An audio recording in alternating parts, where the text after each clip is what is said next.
dari AHY, seorang purnawirawan mayor yang biasanya hidup mewah, hidup manja, sok-sokan mengkritisi masalah perekonomian. Ketika ekonomi tumbuh rendah, yang meroket justru utang kita, baik utang pemerintah maupun BUMN.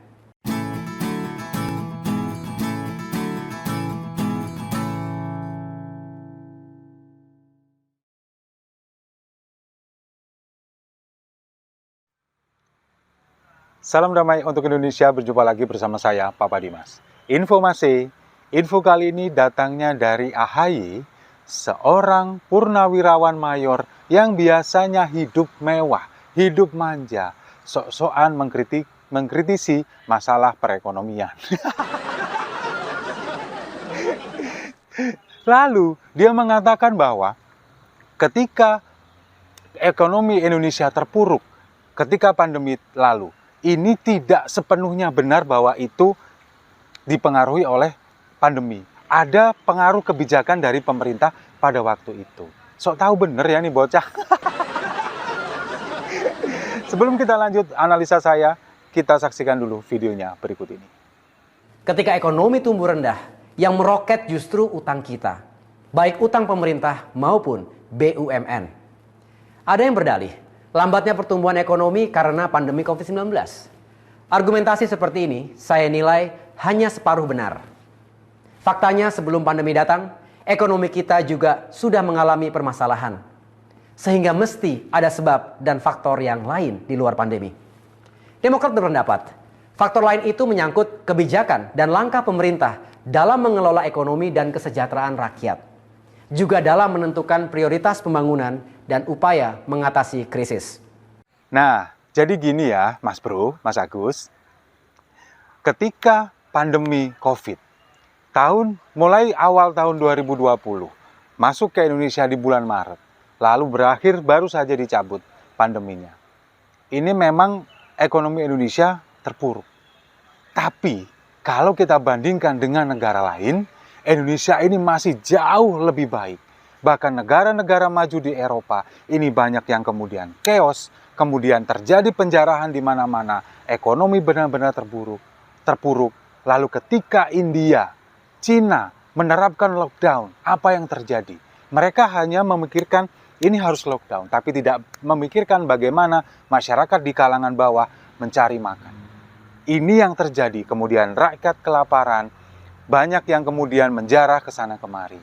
Nah, ingat nggak kalau pada waktu itu Anda dan keluarga Anda menyarankan untuk lockdown?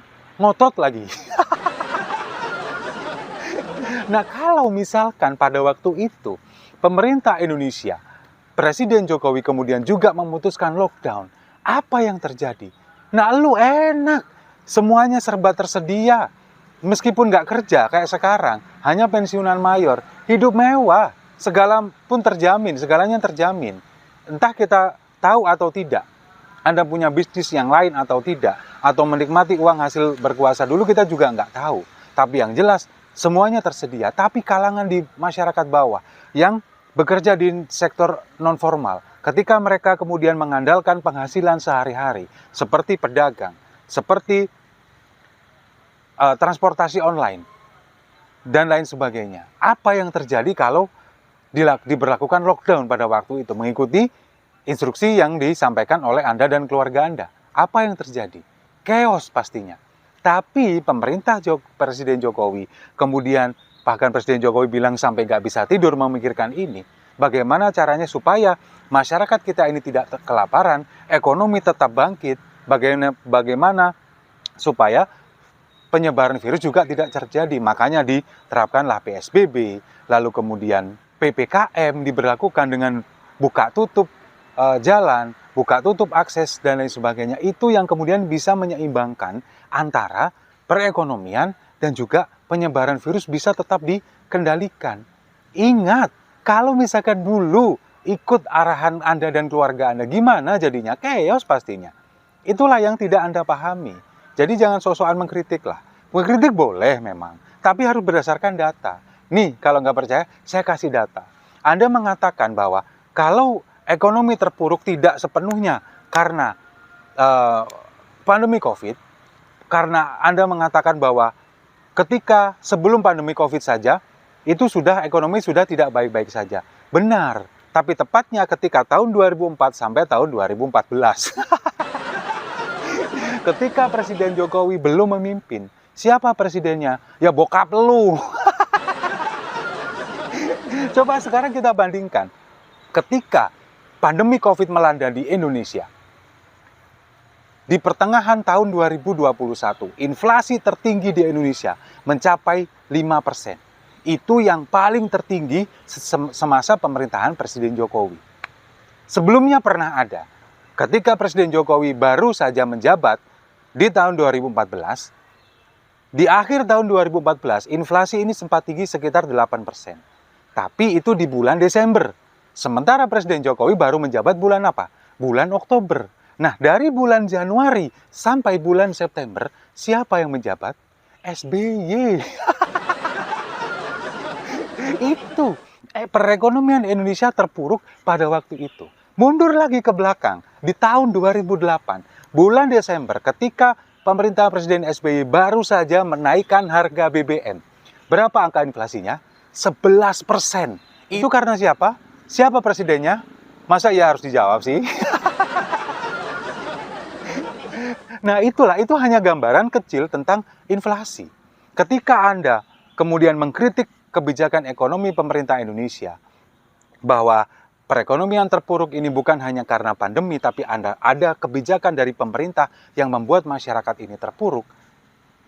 Lalu coba bandingkan dengan apa yang sudah dicapai oleh pemerintahan sebelumnya, ketika Demokrat berkuasa, ketika SBY presidennya. Silakan Anda mengkritik, silakan Anda menyampaikan apa pendapat Anda, menurut Partai Demokrat atau menurut Anda pribadi, silakan.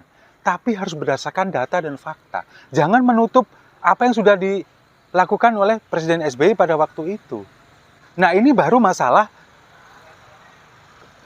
perekonomian atau inflasi ketika masa pandemi. Lalu kita bandingkan lagi pertumbuhan ekonomi ketika zaman sekarang berbandingan dengan ketika zaman Demokrat berkuasa dulu.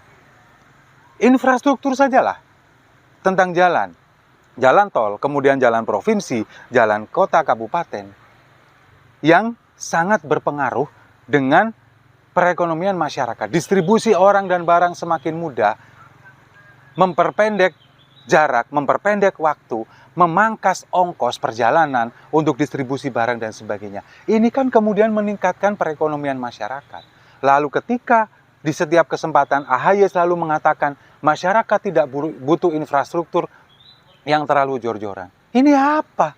Ya memang ketika pada waktu SBY memimpin, infrastruktur tidak dibangun secara jor-joran. Masyarakat dibuai, dimanja dengan subsidi, dengan BLT. Sama seperti SBY memperlakukan AHY, semuanya dimanja. Biasa hidup mewah, masyarakat pun diperlakukan seperti itu. Apa jadinya? Masyarakat menjadi malas, kemudian tidak bisa berkreasi, kemudian tidak bisa menggunakan itu dengan bijak. Pada akhirnya apa? Ekonominya terpuruk, inflasi tinggi. Apalagi ketika kemudian subsidi BBM dicabut, harganya dinaikkan, inflasinya sampai 11%. Bahkan pertumbuhan inflasinya saja itu paling tinggi 7% pada waktu itu. Sementara sekarang, ketika pandemi COVID, Presiden Jokowi mencoba memainkan strategi kebijakan untuk perekonomian masyarakat. Yang harus dipikirkan adalah bagaimana penyebaran virus ini bisa ditekan, sementara masyarakat di kalangan bawah masih bisa berkreasi, masih bisa bekerja, mencari nafkah untuk memulihkan perekonomian nasional. Dan itu diakui oleh masyarakat atau pemimpin internasional. Bahkan masyarakat Malaysia pun kepingin punya presiden seperti Presiden Jokowi. Lah Anda kok enggak? Cikeas masih bagian dari Indonesia kan? Nah itulah yang kemudian membuat kita selalu bertanya, kenapa sih ketika AHY kemudian Partai Demokrat selalu menghujam, mengkritik dengan tajam apa yang dilakukan oleh Presiden Jokowi, terutama kebijakan ekonomi. Indonesia selalu tidak baik-baik saja. Kemudian hutang meroket, lalu masyarakat terpuruk dan lain sebagainya. Tapi di sisi lain, fakta atau data berbicara berbeda.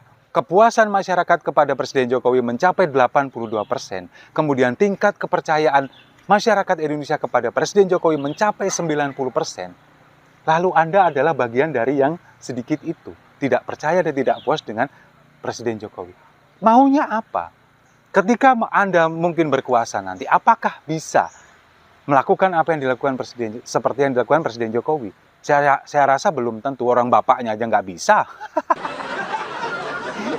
Nah, inilah yang kemudian membuat banyak kalangan, termasuk juga saya, ini menilai bahwa apa yang dilakukan AHY sepertinya hanyalah upaya untuk meraih simpati atau ingin merayu dalam tanda kutip supaya dia dijadikan bacawa pres oleh Koalisi Perubahan. Karena sampai sekarang, meskipun dia sudah berulang kali berusaha menyerang pemerintah, berusaha berulang kali memberikan kritik tanpa data, tetap tidak dilirik oleh Koalisi Perubahan, oleh Anies Baswedan. Nah, ini upaya-upaya ini seperti video tadi, ini dilakukan terus oleh Partai Demokrat, terutama oleh AHY agar supaya dia punya nilai jual. Oh, dia ternyata memang mengkritik pemerintah, tapi sampai saat ini juga belum dilirik oleh Anies Baswedan. Nah, itulah yang kemudian membuat beberapa kalangan menyarankan, saya pun juga, lebih baiklah, sudahlah tinggalkan saja Koalisi Perubahan, lebih baik Anda merapat ke koalisinya